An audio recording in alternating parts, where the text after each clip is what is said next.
Welcome to Sweet Life Beat Life. We hope this video helps. You're starting in the app, so make sure you're on the account you want to fix. Once done, update Instagram if needed because newer settings move options. Now open your profile, tap the three-line menu in the top right and choose Settings. You'll see Privacy and Security options. We'll head straight to Privacy.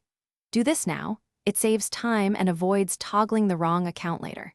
Keep your finger ready to tap Privacy when it appears. This is the doorway to stopping auto-following. Once in Privacy, go to Connections or Account Center and inspect Contact Sync and third-party app permissions. These often trigger auto-follows. Disable Contact Sync immediately if it's enabled, then open apps and websites or linked accounts and remove any service you don't recognize.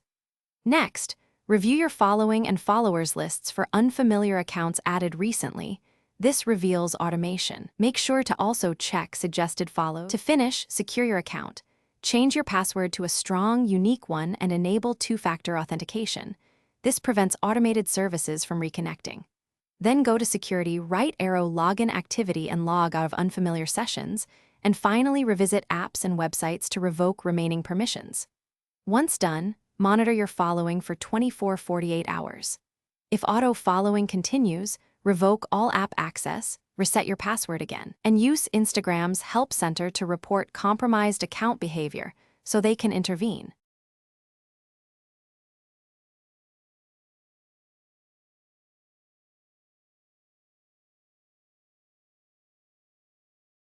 Thanks for watching. Consider subscribing if we helped you.